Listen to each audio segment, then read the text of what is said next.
Hi అండి, అందరూ బాగుండాలని కోరుకుంటూ మన ఇండియన్స్ ఎవరైతే ట్రావెల్ చేయాలనుకుంటున్నారో ఇండియాకి వాళ్ళందరి కోసమే ఈ ఇంపార్టెంట్ వీడియో అండి. మీరు ఈ వీడియో చూస్తుంటే కనుక దయచేసి ఒక లైక్ చేయండి, షేర్ చేయండి, తప్పకుండా సబ్స్క్రైబ్ అయితే చేసుకోండి. హైప్ చేయడం, లైక్ చేయడం మాత్రం మర్చిపోకండి. ట్రంప్ ప్రభుత్వము ఇమ్మిగ్రేషన్కి సంబంధించి చాలా పెద్ద మేజర్ చేంజెస్ చేయాలి అని చూస్తున్నారండి. కాకపోతే అంత పెద్ద మేజర్ చేంజెస్ చేయాలి అని అంటే ఫస్ట్ బిల్లు హౌస్లో పెట్టాలి, కాంగ్రెస్ ఆ బిల్లును పాస్ అయ్యేలా చూడాలి. దానికి చాలా టైం పడుతుంది, చాలా పెద్ద ప్రాసెస్ అది. అది పాస్ అవ్వచ్చు, అవ్వకపోవచ్చు, అందరూ యాక్సెప్ట్ చేయొచ్చు, చేయకపోవచ్చు. అలా కాకుండా రెగ్యులారిటీ ప్రాసెస్ తీసుకొద్దాము అని అంటే దానికి కూడా 6 months to 1 year టైం పడుతుంది. ప్రతి స్టెప్ డెవలప్ చేసుకుంటూ రావాలి కాబట్టి దానికి కొంత టైం పడుతుంది. కాబట్టి ట్రంప్ ప్రభుత్వం ఏం చేస్తుంది అని అంటే మెయిన్గా ఇమ్మిగ్రేషన్, మరీ ముఖ్యంగా నాన్ ఇమ్మిగ్రెంట్ వీసాస్కి సంబంధించి మీరు గమనిస్తే కనుక లాస్ట్ 1 yearలో చాలా చాలా చేంజెస్ వస్తూ ఉన్నాయి. ఏదో ఒక కొత్త పాలసీ తేవడం, ఒక కొత్త రూల్ తేవడం, సడన్గా దాన్ని ఇంప్లిమెంట్ చేయడం, ఇలాంటివి జరుగుతూ వస్తున్నాయి. ఎందుకు అనంటే ఎప్పుడైనా సరే అమెరికాలో ఏదైనా రూల్స్ కానీ, రెగ్యులేషన్స్ కానీ, పాలసీస్ కానీ మార్చాలి, ఒక హౌస్లో బిల్లు ప్రవేశపెట్టాలి అంటే అది అన్ని స్టేట్స్ మీద డిపెండ్ అయి ఉంటుందండి. అన్ని స్టేట్స్ యాక్సెప్ట్ చేయాలి, దానికి చాలా ప్రాసెస్ ఉంటుంది. కానీ ట్రంప్ ప్రభుత్వానికి ఎక్కువ అథారిటీ ఉండేది బోర్డర్ మీద. సో బోర్డర్కి సంబంధించి అమెరికాలోకి ఎవరు రావాలన్నా, అమెరికా నుంచి ఎవరు బయటికి వెళ్ళాలన్నా అది ఎక్కువ శాతం అథారిటీ ప్రభుత్వం మీద, ఫెడరల్ గవర్నమెంట్ మీద ఉంటుంది. కాబట్టి వాళ్ళ ఫోకస్ అంతా బోర్డర్ మీద పెట్టడం జరిగింది. మీరు లాస్ట్ 1 year నుంచి వచ్చిన మేజర్ చేంజెస్ అన్నీ గమనించండి. ప్రతి ఒక్కటి బోర్డర్కి సంబంధించే ఉంటుంది. అది ఎలా చేయడం, ఎలా చేయకపోవడం దానికి సంబంధించే ఉంటుంది ఇండైరెక్ట్గా. సో మనం ఫస్ట్ ఈ 1 year నుంచి వచ్చిన మేజర్ చేంజెస్ మాట్లాడుకుందామండి. ఆ తర్వాత ఈ ట్రావెల్ వార్నింగ్ గురించి చెప్తాను. ఫస్ట్ నాకు తెలిసినంత వరకు first change third country stamping, visa stamping అనేది తీసేయడం జరిగిందండి. థర్డ్ కంట్రీ వీసా స్టాంపింగ్ అంటే మనకి ఇదివరకు చాలామంది అమెరికా నుంచి మెక్సికోను లేకపోతే కెనడాను వెళ్ళి స్టాంపింగ్ నేర్చుకోవడం, లేదంటే ఇండియాలో స్లాట్స్ మనకి ఇమీడియట్గా దొరకకపోతే పక్క కంట్రీలకి, నైబర్ కంట్రీస్కి వెళ్ళి అక్కడ స్టాంపింగ్ నేర్చుకొని అక్కడి నుంచి అమెరికాకి రావడం, ఇట్లాంటివి చేసేవాళ్ళు. సో దాన్ని కంప్లీట్గా తీసేయడం జరిగిందనమాట. కంప్లీట్గా తీసేస్తే ఏమవుతుంది, ఏదైనా మన హోమ్ కంట్రీలో అన్నా వీసా అపాయింట్మెంట్ తీసుకొని వీసా స్టాంపింగ్ వెళ్ళాలి, లేదంటే అమెరికాలో అన్నా వెళ్ళాలి. అమెరికాలో ఆ పాసిబిలిటీ తక్కువ కాబట్టి ఖచ్చితంగా మనం హోమ్ కంట్రీలోనే వెళ్ళాలి. ఆ విధంగా చూసుకుంటే అమెరికా దాటి బయటికి వెళ్తే మళ్ళీ తిరిగి రావాలి అని అంటే ఖచ్చితంగా స్టాంపింగ్ అవ్వాలి.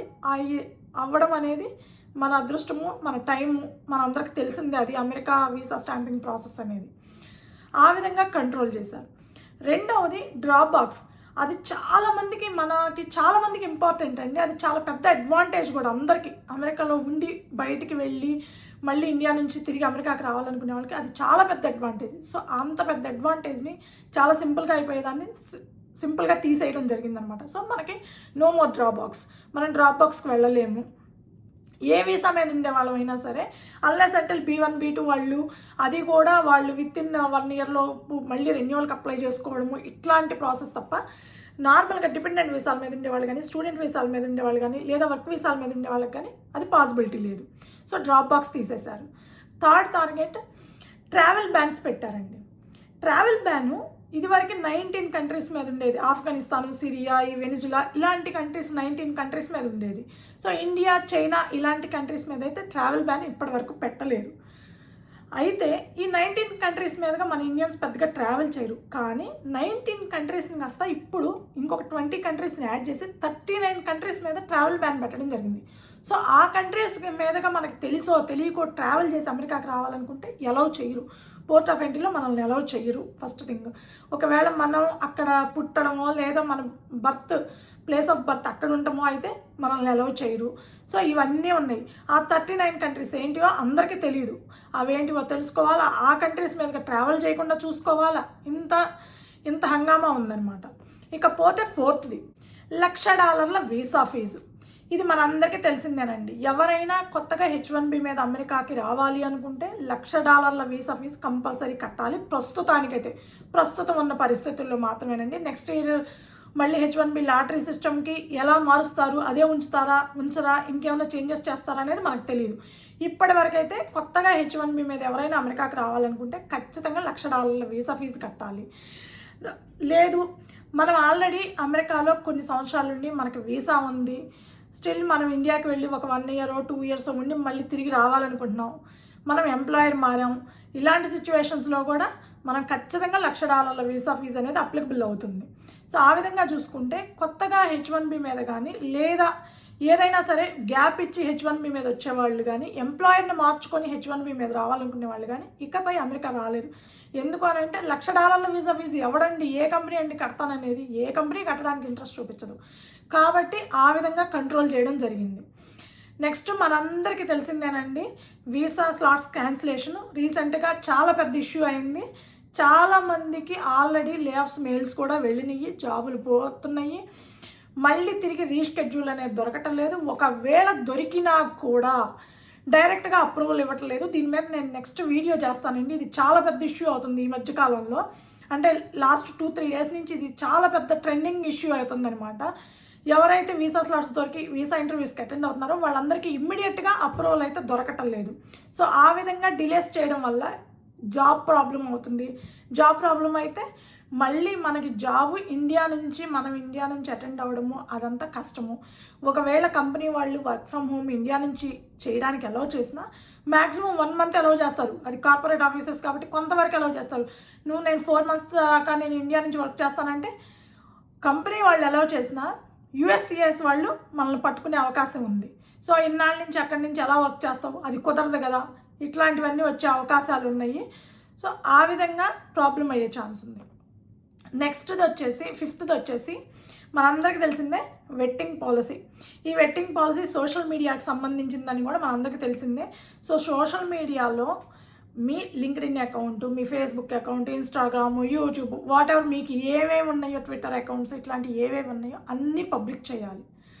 ఒకవేళ పబ్లిక్ చేయకుండా మీరు వీసా ఇంటర్వ్యూకి అటెండ్ అయినా కూడా అది వేస్ట్ ఆఫ్ టైము అంతే అవుతుందండి. ఎందుకు అని అంటే మీరు పబ్లిక్ చేయకుండా వీసా ఇంటర్వ్యూకి అటెండ్ అయినా కూడా యూజ్ ఉండదు. ప్రతి ఒక్కళ్ళ పబ్లిక్ ప్రొఫైల్స్ అంటే సోషల్ మీడియా అకౌంట్స్కి సంబంధించి అన్ని ప్రొఫైల్స్ వాళ్ళు చెక్ చేసిన తర్వాతే అప్రూవల్ ఇస్తున్నారు, లేదంటే 221G మన మొహాన్ని వేస్తున్నారు.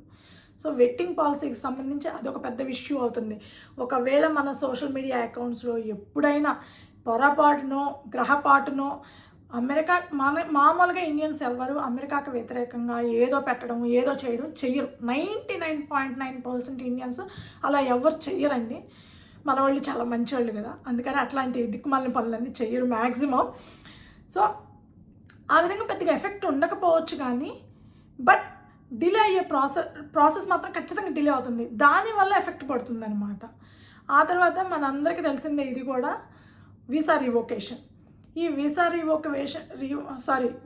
వీసా రివోక్ చేయడం కూడా మనం అమెరికాలో ఉంటే మనకి వీసా రివోక్ మెయిల్ వచ్చినా సరే మనం అమెరికాలో ఉంటే మనకి ఎలాంటి ప్రాబ్లం లేదు. బట్ అమెరికా దాటి బయటికి వెళ్ళామంటే అగైన్ అది మన స్టేటస్ ఇమ్మీడియట్గా క్యాన్సిల్ అయిపోతుంది. మన స్టేటస్ మనకి స్టాంపింగ్ ఉన్నా మనకి స్టాంపింగ్ ఉన్నా మనకి వీసా ఉన్నా సరే మన స్టేటస్ అయితే క్యాన్సిల్ అయిపోతుంది. సో దానివల్ల ఏమి ప్రాబ్లం ఉండదు కానీ మన ప్రాసెస్ అనేది ఖచ్చితంగా డిలే అవుతుందండి.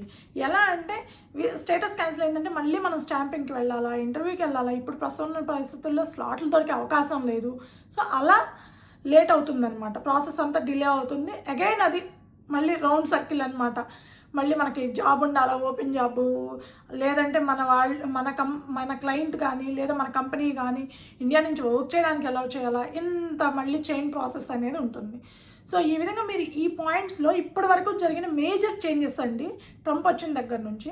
సో వీటిలో మీరు ఏదైనా గమనించుకోండి, ఎండ్ ఆఫ్ ది డే అమెరికాలోకి అడుగు పెట్టాలి లేదు, అమెరికాలోకి అడుగు పెట్టాలి అని అంటే ఈ హడిల్స్ అన్ని దాటుకొని రావాల్సిందే. సో అమెరికాలో ఉన్నోళ్ళకి ఎలాంటి ప్రాబ్లం లేదండి. ఎన్ని కొత్త రూల్స్ మీరు లాస్ట్ టైం ట్రంప్ వచ్చినప్పుడు కూడా గమనించుకోండి, అప్పుడు కూడా అమెరికాలో ఉన్న వాళ్ళకి ఎలాంటి ప్రాబ్లం లేదు. బయట దేశాల నుంచి అమెరికాలోకి ఎంటర్ అవ్వాలంటేనే కొంచెం చిన్న చిన్న ప్రాబ్లమ్స్ అన్నీ క్రియేట్ అయినాయి అనమాట. అప్పుడు కూడా సేమ్ ఇదే ప్రాసెస్లో కొంచెం హడిల్స్ అన్నీ ఫేస్ చేయాల్సి వచ్చిందనమాట. బయటికి రానివ్వని, బ్యాన్స్ అని, ఏవేంటియో చేయడం, ట్రావెల్ బ్యాన్స్ అని, అయ్యని ఇవని చాలా గందరగోళం జరిగింది. సో సేమ్ ఇప్పుడు కూడా ఇదే జరుగుతుంది. బయట దేశంలో ఉన్న వాళ్ళు అమెరికాలోకి ఎంటర్ అవ్వకుండా కంట్రోల్ చేస్తున్నారు త్రూ ఇమిగ్రేషన్ ప్రాసెస్ ద్వారా. అది యాక్చువల్గా చెప్పాలంటే అండి లీగల్గా వచ్చే వాళ్ళనైనా ఇల్లీగల్గా వచ్చే వాళ్ళనైనా అందరినీ కంట్రోల్ చేయడానికే. మెయిన్గా ఇల్లీగల్గా వచ్చే వాళ్ళని కంట్రోల్ చేయాలని చూస్తున్నప్పటికీ అది మ్యాక్సిమం ఎఫెక్ట్ 50-60% ఎఫెక్ట్ లీగల్గా వచ్చే వాళ్ళ మీద కూడా పడుతుంది. సో మీరు ఎప్పుడైనా గమనించుకోండి, ట్రంప్ ప్రభుత్వంలో ఇల్లీగల్గా అయినా లీగల్గా అయినా సరే ఇమ్మిగ్రేషన్ని టైట్ చేస్తున్నారనమాట. సో దీనివల్ల ఎవరైతే నేను తమ్నైల్లో పెట్టడం జరిగింది కదండి, స్వీట్ ట్రావెల్ వార్నింగ్ మనందరి ఇండియన్స్ అందరికీ అనండి ఇది. ఎందుకు అని అంటే ఎవరైనా సరే బయట దేశానికి వెళ్ళారు అని అంటే, అమెరికా దాటి బయటికి వెళ్ళారంటే మీరు ప్రస్తుతం ఉన్న పరిస్థితుల్లో మీరు ఏ వీసా మీద ఉండని, స్టూడెంట్ వీసా మీద ఉండని, లేకపోతే స్టెమ్ ఎక్స్టెన్షన్లో ఉండనివ్వు, F1 OPT మీద ఉండని, లేదంటే డిపెండెన్స్ వీసాస్ మీద H4 మీద, H4 EAD మీదో, L2 మీదో, L1 మీదో, H1B మీదో, ఏ వీసా మీద అన్నా ఉండండి మీరు. ఇప్పుడున్న పరిస్థితుల్లో మీరు అమెరికా దాటి బయటకు అడుగు పెట్టారు అంటే మళ్ళీ వచ్చిన దాకా నమ్మకం లేదండి. ఎందుకు అని అంటే నేను ఇప్పుడు చెప్పిన రూల్స్ రెగ్యులేషన్స్ ఈ 1 ఇయర్లో డెవలప్ అయినాయనండి. మొత్తం ఇంత ప్రాసెస్ అంతా ఈ 1 ఇయర్, నాట్ ఈవెన్ 1 ఇయర్ కూడా, జాన్యువరిలో వచ్చారు ట్రంప్ అమెరికా ప్రెసిడెంట్గా. సో నాట్ ఈవెన్ 1 ఇయర్లో ఇంత ప్రాసెస్, ఇన్ని కొత్త రూల్స్ రెగ్యులేషన్స్ పెట్టడం జరిగింది. సో ఏ నిమిషాన ఏం జరిగిద్దో, ఎలా మారుతుందో, ఏం కొత్త పాలసీస్ పెడతారు, ఏం కొత్త రూల్స్ ఇంప్లిమెంట్ చేస్తారనేది ఎవ్వరికీ తెలియదు. కాబట్టి నా సైడ్ నుంచి నా పర్సనల్ ఒపీనియన్ చెప్తున్నానండి. అది మీ చాయిస్, మీరు వెళ్ళాలా వద్దా అనుకునేది మీ చాయిస్. కానీ మనం వీసా స్లాట్స్ క్యాన్సిలేషన్ అనేది ఎవరైనా ఎక్స్పెక్ట్ చేసామండి, ఇది జరుగుతుంది. సడన్గా వీసా స్లాట్స్ అన్నీ క్యాన్సిల్ చేసేసి, రీషెడ్యూల్ చేసేసి, సడన్గా వెళ్ళిన వాళ్ళందరికీ 221 G'లు ఇస్తారు అని ఎవరైనా ఎక్స్పెక్ట్ చేసామా? అలా సడన్నే కదండి జరిగింది. వితిన్ 2 డేస్లో జస్ట్ అలా చిటికేసినంతసేపట్లో జరిగిపోయిందనమాట. సో అలా ఏమైనా జరగవచ్చు, ఏ నిమిషాన ఏ కొత్త రూల్స్ అయినా రావచ్చు. కాబట్టి బెటర్ ఎవరైనా ఇండియన్స్ ఈ వీడియో చూస్తుంటే కనుక, మీరు ఒకవేళ ట్రావెల్ ప్లాన్స్ ఉండి ఇండియాకి వెళ్ళాల్సి ఉన్నా కూడా యాజ్ ఆఫ్ నౌ ఒక 1 ఇయర్ 1.5 ఇయర్ కొంతవరకు వెళ్ళకుండా ఉంటేనే మంచిది. మరీ ఎమర్జెన్సీ అయితే ఇంకా అది మనం ఏం చేయలేం. కాబట్టి అలా చూసుకుంటే మీరు వెళ్ళకపోవడం మీ ఇష్టం. కానీ మ్యాక్సిమం నార్మల్గా వెళ్ళొద్దాం అనుకునే వాళ్ళు మాత్రం మ్యాక్సిమం 90% మీరు ట్రావెల్ని అవాయిడ్ చేస్తేనే మంచిది అనేది జస్ట్ నా ఒపీనియన్ అండి. ఇది నా జస్ట్ స్వీట్ వార్నింగ్ మన ఇండియన్స్ అందరికీ. సో బయటికి వెళ్ళి ఇబ్బందులు పడి మళ్ళీ ఇక్కడికి రావడానికి స్ట్రగుల్ అవుతూ ఈ ప్రాబ్లమ్స్ అన్నీ క్రియేట్ చేసుకోకుండా ప్రశాంతంగా ఉన్నవాళ్ళం ఉన్న చోట ఉంటే ఏ బాధలు ఏ ఇబ్బందులు ఉండవు. సో ఇదండి ట్రావెల్ వార్నింగ్. ఈ వీడియో మీకు నచ్చుంటే కనుక దయచేసి ఒక లైక్ చేయండి, షేర్ చేయండి, తప్పకుండా సబ్స్క్రైబ్ అయితే చేసుకోండి. Thank you.